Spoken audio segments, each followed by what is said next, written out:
Hello friends, சூப்பரான ஒரு bakery style role பன் எப்படி பண்ணுறதுன்னு பார்க்கலாமா?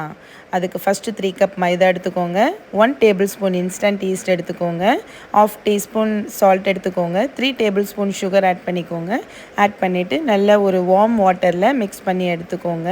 சப்பாத்தி மாவு பதத்துக்கு மிக்ஸ் பண்ணிவிட்டு சப்பாத்தி இதில் கட்டையில் போட்டு நல்லா ஒரு ஸ்ட்ரெச் பண்ணி எடுத்துக்கோங்க. ஒரு எலாஸ்டிக் இது மாதிரி நல்லா எடுத்தால் தான் நம்மளுடைய பன் நல்லா சாஃப்டாக இருக்கும். ப்ரூஃபிங்க்கு விட்டுருங்க. இப்போ ஓப்பன் பண்ணி பாருங்கள். 40 மினிட்ஸ்க்கு அப்புறமா எவ்வளோ சூப்பராக டபுள் ஆகிருக்குன்னு நம்ம வச்ச மாவு. இந்த மாதிரி இருந்தால் தான் நம்மளோட பன் நல்லா சாஃப்டாக வரும். நெக்ஸ்ட் இதை ஒரு சப்பாத்தி கட்டையில் போட்டு ரோல் பண்ணிக்கோங்க. ரோல் பண்ணிவிட்டு எத்தனை பீசஸ் வேணுமோ அத்தனை பீசஸ் மாதிரி கட் பண்ணிக்கோங்க. இதில் ஒரு 5 பீசஸ் கிடச்சிது நம்ம 3 கப்ஸ் போட்டதில். அந்த 5 பீசஸை கட் பண்ணிவிட்டு திருப்பியும் பாருங்கள், இது எவ்வளோ நல்ல எலாஸ்டிக்காக இருக்குது பாருங்கள்.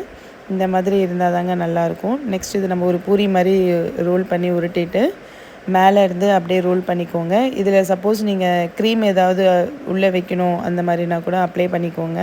சாக்லேட் க்ரீம் அந்த மாதிரி. நான் இதில் எதுவுமே வைக்கல, சாதாரணமாக தான் பண்ணியிருக்கேன். இந்த மாதிரி வச்சுட்டு திருப்பியும் ஒரு 30 மினிட்ஸ் நம்ம செகண்ட் டைம் ப்ரூஃபிங் விடணும். வச்சோன்னா அது திருப்பி ஒரு டபுள் த சைஸ் ஆகிருக்கும். பாருங்கள் எவ்வளோ சூப்பராக இருக்குன்ட்டு. திருப்பி இதுக்குள்ளே வந்துட்டு நம்ம மேலே எக் வாஷ் அப்ளை பண்ணிக்கலாம். எக் வாஷ் இல்லைனா மில்க் வாஷ் பண்ணிக்கலாம். நான் எக் வாஷ் தான் பண்ணியிருக்கேன். ஒரு ஆயில் ப்ரஷ் எடுத்து மேலே நல்லா ஃபுல்லாக எல்லாத்துலேயும் நல்லா அப்ளை பண்ணிக்கோங்க. பன்னு மேலே ஃபுல்லாக அப்ளை பண்ணிவிட்டு ஓவனை ஒரு 180 டிகிரி செல்சியஸில் ப்ரீஹீட் பண்ணி வச்சுடுங்க 10 மினிட்ஸு. அதில் ஒரு 20 to 25 மினிட்ஸ் வச்சு எடுத்தோன்னா நம்மளுடைய சூப்பரான ஒரு பன் ரெடி ஆகிடுச்சு. பாருங்கள் ரோல் பன் இவ்வளோ நல்லா இருக்குன்னு.